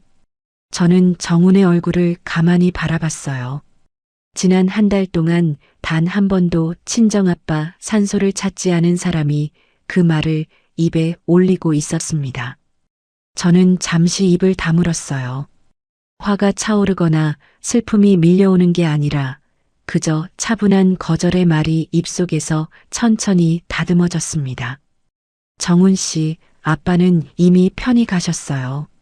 저는 그 한마디만 남기고 천천히 돌아섰어요. 정훈은 법원 정문 앞에 그대로 서 있었습니다.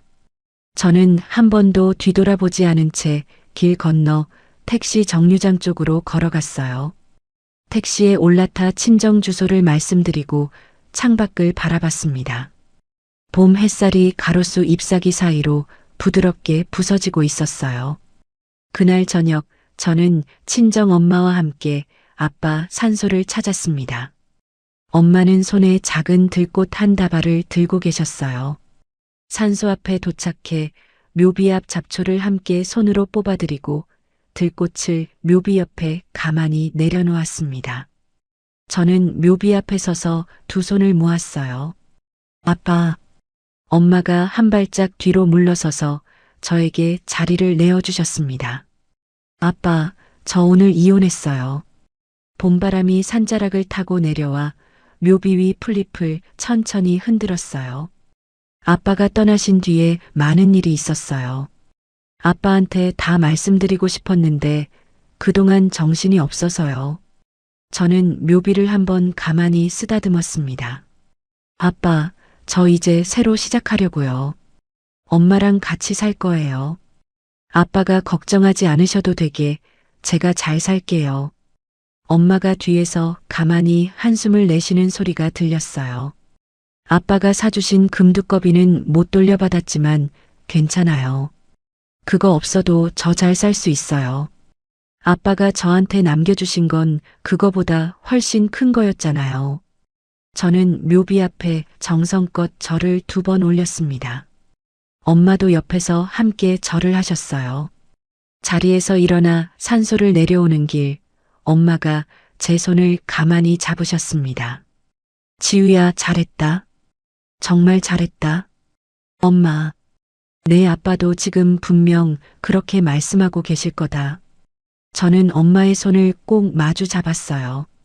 산자락 아래로 봄볕이 길게 늘어져 2 사람의 그림자가 흙길 위에 나란히 그려졌습니다. 이혼이 마무리되고 3 달이 지난 어느 토요일 오전이었어요. 저는 그동안 살던 신혼집을 정리해 매도하고 친정엄마가 사시는 동네 근처의 한적한 단지에 작지만 따뜻한 새 아파트를 마련했습니다. 이삿짐 트럭이 새 아파트 단지 입구에 멈춰 서고 이삿짐 사장님이 짐을 하나씩 옮겨주시는 동안 저는 거실 한가운데 서서 빈 공간을 천천히 둘러봤어요. 거실 창으로 봄볕이 길게 들어와 마룻바닥을 따스하게 비추고 있었습니다. 오전 10시쯤 친정엄마가 양손에 짐을 들고 새집 현관문을 들어섰어요. 한 손에는 반찬통이 든 가방, 다른 한 손에는 작은 화분 하나가 들려 있었습니다. 엄마, 그게 뭐야? 내 아빠 난 화분이다. 살아생전에 그렇게 아끼시던 거. 새집에 두려고 가져왔다. 저는 엄마 손에서 화분을 조심스럽게 받아들었어요. 화분 속 낫잎이 길고 단단하게 뻗어 있었고 잎사귀 끝에서 옅은 연두빛이 새로 돋아나고 있었습니다. 엄마, 여기 거실 창가에 둘까? 그래라. 햇볕 잘 드는 자리에 둬야지. 저는 거실 창가 작은 협탁 위에 화분을 천천히 내려놓았어요. 엄마가 옆에서 그 모습을 가만히 지켜보셨습니다. 지우야, 이제 진짜 시작이다. 응, 엄마. 엄마는 부엌으로 가셔서 반찬통을 냉장고에 차곡차곡 넣어주셨어요. 저는 거실 소파에 잠시 앉아 화분을 바라봤습니다. 봄바람이 베란다 창 너머로 살랑 들어와 낫잎 끝을 가볍게 흔들었어요. 회사에서는 그동안의 성실함을 인정받아 다음 인사이동에서 부장 승진 내정자로 이름이 올랐습니다. 팀장이 어느 날 회의실에서 저를 따로 불러 그 소식을 전해주었어요. 지우 차장, 이번 인사에 부장 승진 내정됐어. 재무팀 핵심으로 분류됐다고. 저는 잠시 말을 잃었습니다.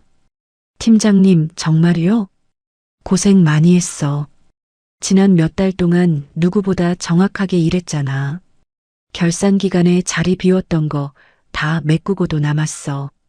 저는 회의실을 나오며 가슴 한쪽이 따뜻해지는 것을 느꼈어요. 누군가의 며느리도 아내도 누구의 아무도 아닌 그저 일하는 사람으로서의 단단한 자리가 처음으로 회사 안에 생긴 순간이었습니다. 한편 시댁 본가는 결국 채권자들의 압박을 견디지 못해 경매로 넘어갔다는 소식이 김 여사 아주머니를 통해 전해져 왔어요. 시부모님은 시아버지의 시골 본가로 거처를 옮기셨다고 합니다. 분당 아파트를 떠나던 날 이삿짐 트럭이 단지를 빠져나가는 모습을 옆동 주민들이 한참 동안 지켜봤다고 해요. 신우이 정민은 신용회복위원회에 채무 조정을 신청한 뒤 동네의 작은 백반집에 취직했다고 했습니다. 엄마가 그 소식을 전해주시며 잠시 말씀을 멈추셨어요. 지우야, 정미가 식당에서 일한대. 정미 평생 자기 손으로 돈 벌어본 적이 없었다고 들었는데. 그래, 엄마. 이제는 자기 손으로 살아야지. 저는 짧게 답하고 다른 이야기로 화제를 돌렸습니다.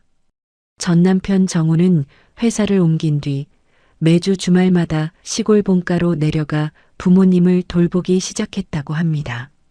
그 소식 역시 시댁 친척 단톡방을 통해 전해졌어요. 엄마가 잠시 망설이다 그 이야기를 꺼내셨을 때 저는 그저 고개를 한번 끄덕였습니다. 그래야지. 정훈 씨가 진짜 해야 할 일이 그거였잖아. 저는 그 이상으로 마음을 쓰지 않았어요. 어느 봄날 오후 회사 근처 카페에서 책을 읽고 있을 때였습니다. 창가 자리에 앉아 따뜻한 라테 한 잔을 옆에 두고 두꺼운 양장본 한 권을 펼쳐 읽고 있었어요. 그때 카페 입구 쪽에서 익숙한 인기척이 느껴졌습니다. 고개를 들어보니 식당 유니폼 차림의 시누이 정미가 종이 가방 하나를 들고 카페 안으로 들어오는 모습이 보였어요. 머리는 단정하게 하나로 묶고 있었고 얼굴에는 화장기가 거의 없었습니다. 한때 명품 가방을 들고 거실 거울 앞에서 빙글빙글 돌던 그 사람과 같은 사람이라고는 도무지 믿기지 않았어요. 신우이는 카페 안을 한번 둘러보더니 제자리를 발견하고 잠시 멈춰 섰습니다. 저는 책에서 시선을 들어 신우이를 가만히 바라봤어요. 신우이가 천천히 제 테이블 쪽으로 다가왔습니다. 언니, 목소리가 작았어요. 언니, 저 잠깐만 한마디만 해도 될까요? 저는 책을 천천히 덮고 무릎 위에 올려놓았습니다. 네, 말씀하세요. 신우이는 두 손으로 종이 가방 끈을 꼭 쥔 채 잠시 입술을 달싹였어요. 언니, 저 그때 진짜 잘못했어요. 진짜 잘못했어요. 신우이의 목소리가 떨렸습니다. 엄마 따라서 그냥 신난다고만 하고 언니가 어떤 마음일지 한 번도 생각 못했어요. 저 진짜 그동안 사람 아니었어요. 저는 신우이의 얼굴을 가만히 바라봤어요. 눈가에 옅은 그늘이 져 있었고 손등에는 식당일로 생긴 듯한 작은 흉터들이 보였습니다. 저는 잠시 입을 다물고 신우이의 말이 끝나기를 기다렸어요. 언니, 용서해달라는 말도 못하겠어요. 그냥 한 번은 직접 사과드리고 싶었어요. 저는 책을 무릎 위에서 천천히 다시 들어 올렸습니다. 정미 씨. 네, 언니. 그 말씀하러 일부러 여기까지 오셨어요? 식당이 근처라서요. 점심 끝나고 잠깐 시간이 나서요. 저는 짧게 고개를 한번 끄덕였어요. 잘 들었어요. 일 잘하시고요. 저는 그 말만 짧게 건네고 다시 책으로 시선을 돌렸습니다. 신우이는 잠시 그 자리에 서 있다가 작게 인사를 하고는 카페를 빠져나갔어요. 저는 신우이가 문 밖으로 나가는 모습을 곁눈으로 한번 보고 다시 책장을 천천히 넘겼습니다. 가슴 안쪽이 평온했어요. 용서한 것도 아니었고 미워한 것도 아니었습니다. 그저 지나간 사람이 지나간 자리로 돌아간 느낌이었어요. 여름이 시작될 무렵 저는 친정 엄마와 함께 제주도로 짧은 여행을 떠났습니다. 엄마가 평생 가보고 싶다고 말씀만 하시던 곳이었어요. 비행기에서 내려 렌터카를 타고 해안도로를 달리는 동안 엄마는 차창에 얼굴을 붙이듯 바깥 풍경을 바라보셨습니다. 지우야, 이게 다 제주 바다구나. 응, 엄마. 진짜 푸르지? 해안가 한 작은 카페에 차를 세우고 우리 모녀는 야외 테라스에 자리를 잡고 앉았어요. 엄마는 따뜻한 유자차 한 잔을, 저는 시원한 아메리카노 한 잔을 시켰습니다. 푸른 바다가 테라스 너머로 끝없이 펼쳐져 있었어요. 엄마가 잔을 두 손으로 감싸 쥔 채 잠시 바다를 바라보시더니 천천히 입을 여셨습니다. 지우야, 내 아빠가 살아계셨으면 이 바다 정말 좋아하셨을 텐데. 응, 엄마. 엄마는 이제 됐다. 우리 딸이 이렇게 옆에 있는 것만으로도. 저는 엄마의 손등을 가만히 쓰다듬었어요. 엄마의 손등에는 세월의 자국이 길게 그어져 있었지만 그 손은 어느 때보다 따뜻했습니다. 바람이 바다 위에서 길게 불어와 엄마의 흰 머리카락을 부드럽게 흩날렸어요. 저는 그 옆모습을 가만히 바라봤습니다. 서울로 돌아온 다음 주 회사에서 사내 강연을 한번 부탁받았어요. 후배 직원들을 대상으로 한 작은 자리였습니다. 저는 강연 마지막 부분에서 잠시 호흡을 가다듬고 마이크 앞에 섰어요. 저는 작년에 친정아버지를 잃었습니다. 강연장 안이 잠시 조용해졌어요. 그리고 그 일을 계기로 제가 그동안 정말 많은 것을 참고 살아왔다는 사실을 깨달았습니다. 저는 청중석에 앉아 있는 후배들의 얼굴을 천천히 둘러봤습니다. 참는 것이 미덕이라는 말을 어렸을 때부터 많이 들었어요. 저도 그렇게 살아왔고요. 하지만 한 가지 분명히 말씀드리고 싶은 게 있습니다. 저는 잠시 말을 멈췄어요. 참는 게 미덕이 아니라 자신의 경계를 지키는 것이 진짜 어른의 시작입니다. 부당한 일을 부당하다고 말하지 못하면 어느 순간 자기 자신이 사라져 있는 걸 발견하게 됩니다. 강연장 안 후배들의 시선이 저에게 가만히 머물러 있었습니다. 강연을 마치고 단상에서 내려오는 동안 작은 박수 소리가 강연장 안에 길게 이어졌어요. 저는 그 박수 소리 속에서 처음으로 저 자신을 향해 작은 자부심을 가져도 되겠다는 생각을 했습니다. 그날 밤 저는 새집 거실 창가에 자리를 잡고 앉았어요. 따뜻한 차 한 잔을 두 손으로 감싸 쥔 채 협탁 위에 놓인 아빠 사진을 가만히 바라봤습니다. 사진 속 아빠는 환갑잔치 때 그 모습 그대로 환하게 웃고 계셨어요. 봄바람이 베란다 창틈으로 살랑 들어와 옆에 놓인 난 화분의 잎사귀를 가볍게 흔들었습니다. 연두빛의 잎이 그 바람결에 천천히 일렁였어요. 아빠, 저는 사진을 향해 작게 입을 열었습니다. 아빠, 저 잘 살고 있어요. 찻잔을 든 손이 따스했어요. 거실 안에 봄밤의 고요가 가만히 내려앉아 있었습니다. 저는 아빠 사진을 한 번 더 들여다보고 다시 창 너머로 시선을 옮겼어요. 가로등 불빛 아래로 동네 길이 길게 이어져 있었고 그 끝에 친정엄마가 사시는 아파트 동이 자그맣게 보였습니다. 저는 찻잔을 한 모금 천천히 마셨어요. 따스한 차가 목 안쪽을 부드럽게 적시고 가슴까지 천천히 내려갔습니다. 난 화분의 잎사귀가 봄바람에 한 번 더 살랑 흔들렸어요. 저는 그 잎사귀를 바라보며 입가에 잔잔한 미소를 가만히 띄웠습니다. 여러분, 오늘 이야기 끝까지 들어주셔서 감사합니다. 저는 오늘 주인공의 이야기를 읽어드리면서 한 장면이 자꾸 머릿속에 맴돌았어요. 지우 씨가 한강 다리 건너면서 뭔가가 뚝 끊어지는 소리를 들었다는 그 부분이요. 10년이라는 시간이 한순간에 정리되는 그 감각이 어떤 건지 저는 감히 짐작도 못하겠더라고요. 근데 또 신기한 게 뭐였냐면요. 지우 씨가 시댁 식구들 무너지는 거 보면서도 통쾌해하기보다 오히려 적막함을 느꼈다고 하잖아요. 진짜 어른은 이런 거구나 싶었어요. 미워하던 사람이 망해도 박수 치지 않고 그냥 자기 갈 길 묵묵히 가는 사람. 저는 그 모습이 이번 이야기에서 제일 멋졌습니다.